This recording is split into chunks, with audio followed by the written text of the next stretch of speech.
வங்கதேசத்தில் இருக்கக்கூடிய பிரச்சனையை தமிழ்நாடு பயன்படுத்திக்கணும் அப்படின்னு திரு அண்ணாமலை தமிழ்நாடு அரசுக்கு யோசனை கொடுத்துருக்கிறார். அதில் இன்னும் கொஞ்சம் நம்ம சுதாரிக்க வேண்டியது இருக்குன்னு அவர் நினைக்கிறாரா?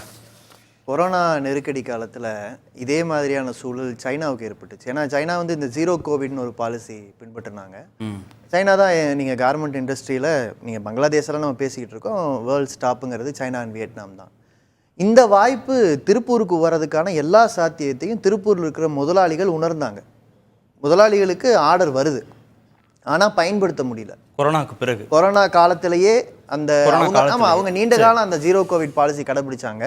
நம்ம அதில் வந்து தளர்வுகள் கொண்டு வரும்போது கூட அந்த தொழில்களில், அதாவது ஏற்றுமதி நிபந்தனைக்கு தகுந்தாற் போல உற்பத்தி செய்ய முடியாத போது அதில் ஒரு பகுதி திருப்பூருக்கு வந்துச்சு. அதை நம்மளால் ஏன் எடுத்துக்க முடியல அப்படின்னு பார்க்கும்போது நூல் விலை உயர்வு, பஞ்சு விலை உயர்வு அதே காலகட்டத்தில். அப்போ நீங்கள் கடைபிடிக்கிற பாலிசி என்னன்னு மக்கள் பார்க்காம இல்லை. அண்ணாமலை வந்து வேஷம்லாம் போட முடியாது. இப்போ நீங்கள் ஒரு கேள்வி கேட்டீங்க, பங்களாதேஷ்லேருந்து நமக்கு தொழில் வருமானு. இன்னொரு விஷயத்தை நீங்களே சொன்னீங்க, நூல் இங்கிருந்து நாம் ஏற்றுமதி பண்ணுறோம் பங்களாதேஷ்க்கு, தொழில் இங்கே வருதுன்னா நூல் அவங்க வாங்க மாட்டாங்க, அப்படிதான் அர்த்தம். அப்போ இந்தியா கடைபிடித்து கொண்டிருந்த கொள்கை, நூலை உற்பத்தி பண்ணி துணியை உற்பத்தி பண்ணி பங்களாதேஷ் கொடுப்பீங்க, பங்களாதேஷ் உங்களோட எக்ஸ்போர்ட் பிஸ்னஸை எடுத்துக்குவாங்க. அப்போ திருப்பூர் மாதிரியான ஊர்களை நசிப்பதும் கெடுத்து அதில் ஒன்றுமே இல்லாமல், வாய்ப்பு இல்லாமல், அதோடைய விரிவாக்கத்துக்கு வாய்ப்பு இல்லாமல் பண்ணுவதும் கொள்கையாக வச்சுக்கிட்டு யாரை ஏமாத்துறதுக்கு இப்படி ஒரு வேஷம் போடுறீங்க? இல்லை, மேக் இன் இந்தியா தானே. இல்லை, நான் கொரோனா காலத்தில் அந்த நெருக்கடியினால் உங்களுக்கு ஒரு வாய்ப்பு வருதுங்க. உலகத்தில் ஒரு நாட்டுக்கு நெருக்கடி வரும்போது நம்ம வாய்ப்புன்னு பார்க்கக்கூடாது. ஆனால் அப்படி ஒரு வருது, வரும்போது என்னுடைய மக்களுக்கு வேலை வாய்ப்பாக அதை மாற்றுவதற்கு என்ன பண்ணீங்க நீங்கள்? நூல் விலை உயர்வுக்கும் பஞ்சு விலை உயர்வுக்கும் அந்த முதலாளிகள் போராடும் போது, அங்கே இருக்கக்கூடிய தொழிலாளிகள் போராடும் போது காது கொடுத்து கேட்டுச்சா மோடி அரசாங்கம்? ஒன்று. ரெண்டாவது, நூல் விலையில் தான் இப்படி பண்ணுறீங்கன்னா பாலியஸ்டர் மாதிரியான நூல் அல்லாத, அந்த பஞ்சு அல்லாத நூல்கள், மற்ற கச்சா பொருட்கள், அதோட விலையை உலகத்தில் இருக்கிற மார்க்கெட்டில் போட்டி போட்டு வாங்கிக்கலாம் தானே. அதில் மட்டும் ஏன் ரிலையன்ஸ் தான் விற்கணும், கிராசிம் தான் விற்கணும்? ரெண்டே கம்பெனி, மொனோபொலிங்க, டுவோபொலி. இதை பற்றி அந்த முதலாளிகளுக்கு தெரியாதா? திருப்பூர் முதலாளிகளுக்கு.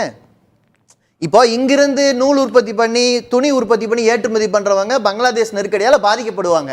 இந்த சூழல் வந்ததுக்கு காரணம் மோடி அரசு கடைபிடித்த கொள்கை. நீங்கள் இங்கே தான் துணி உற்பத்தி நடக்குங்கிற அளவுக்கு இங்கேருந்து பனியன் எக்ஸ்போர்ட்டை மையப்படுத்தி நீங்கள் மற்றதையெல்லாம் கட்டமைச்சிருந்தீங்கன்னா இந்த பிரச்சனை வராது. இப்போ அவங்களுக்கு நெருக்கடி, உங்களுக்கு எதில் லாபம் எதில் நட்டம் நீங்கள் சொல்லுங்கள். சரி, இப்போ தமிழ்நாட்டில் இந்த தொழில் பாதிக்கப்படுதுன்னு சொல்கிறீங்க. ஆனால் இவங்களே வந்து ஜார்க்கண்ட் போன்ற மாநிலங்களுக்கும், மத்திய பிரதேசம் போன்ற மாநிலங்களுக்கும், உத்தரப்பிரதேசம் போன்ற மாநிலங்களுக்கும் போகிறதுக்கு தயாராக இருக்கிறாங்க. அதில் தான் மற்ற விருந்தினர்கள் பேசுனதுலேருந்து நான் வேறுபடுறேன். அதாவது இப்போ நீங்கள் திருப்பூர் எடுத்துக்கிட்டிங்கன்னா அங்கே வந்து தொழிலாளிகளுடைய சம்பளம் உயர்வதற்கு கம்யூனிஸ்டுகள் உள்ளிட்டு சங்கம் வைத்து போராடி இருக்கோம், நீண்ட காலம் போராடணும். இப்போ அந்த சம்பளம் அங்கே பஞ்சப்படி எல்லாம் வந்து சம்பள உயர்வு அந்த முதலாளி கேட்டாலே சொல்லுவாங்க.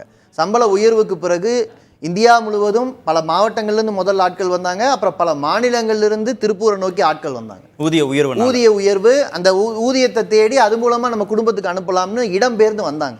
ஆனால் இப்போ என்ன நிலைமை? நீங்கள் பங்களாதேஷில் என்ன விதமான நெருக்கடியை தொழிலாளி கொடுக்குறாங்களோ அதே நெருக்கடியை நீ ஜார்க்கண்டில் கொடுத்துக்க, யூபியில் கொடுத்துக்க, வந்து என்ன வேணால் ஒட்ட சுரண்டுன்றாங்க, இயற்கையை சீரழின்றாங்க. ஒன்றும் இல்லை, முதலாளிகளோட அறிக்கை ஒன்று 2023 வந்ததை பாருங்கள். திருப்பூரில் ஜீரோ டிஸ்சார்ஜ் பாலிசி கட்டாயப்படுத்தப்பட்டிருக்குங்க. ஆமாம், சாயப்பட்டறை கழிவுகளை ஜீரோ டிஸ்சார்ஜ் பண்ணாமல் வெளிவிட முடியாது. இதுக்காக அரசு சப்சிடைஸ் பண்ணியிருக்கு மாநில அரசாங்கம். ஆனால் நீங்கள் குஜராத்துக்கு போகலாம், மகாராஷ்டிராவுக்கு போகலாம், கடல் அப்படியே திறந்து விட்டுக்கன்னு சொல்லி கூப்பிட்றான் சாயப்பட்ட நிறுவனங்கள். அங்கே நான் கேட்குறது, பங்களாதேஷ் பண்ணுறது இருக்கட்டும், பக்கத்தில் இருக்கிற மாநிலம் திருப்பூர் வயிற்றில் அடிக்குது இல்லை? நான் சூழலை பாதுகாக்கிறது உன் பிரச்சனையா? சூழலை பாதுகாக்கிறதுக்கு ஒரு விலை கொடுத்துருக்கோம், அது உங்களுக்கு பிரச்சனையா? பக்கத்தில் இருக்கிற மாநிலங்கள், இதர மாநிலங்கள்ல ஆட்சி செலுத்தக்கூடிய அல்லது ஒன்றிய ஆட்சியில் இருக்கக்கூடிய பாஜகவுக்கு இதை பற்றி கவலை கிடையாதா? இல்லை, சுற்றுச்சூழல் விதிகளுக்கு உட்பட்டு இந்த தொழிற்சாலை தொடங்கணுங்கிறது மாநிலத்திற்கு மாநிலம் வேறுபடுது. தொழிலாளர் சட்டங்கள்லையும் வேறுபடுது, சுற்றுச்சூழல் விதிகள்லையும் வேறுபடுது. கடல்ல அப்படியே கலந்து விடலான்னு சொல்றாங்க. இன்னைக்கும் முதலாளிகளோட அறிக்கை இருக்கு, ஓப்பனா இல்லைன்னு சொல்லுங்க பாஜகவை. ஜீரோ டிஸ்சார்ஜ் பாலிசிங்கிறது திருப்பூருக்கு தான் நிபந்தனை பண்றாங்க. அப்போ நாங்கள் அந்த பாலிசியை எதிர்க்கல, அதுக்கு என்ன வேணுமோ அதை நோக்கி போகலாம். ஆனால் அதை ஒரு சொசைட்டியாக நாங்கள் இன்வெஸ்ட் பண்ணியிருக்கோம்ல, ஒரு சொசைட்டியாக இன்வெஸ்ட் பண்ணியிருக்கோம்.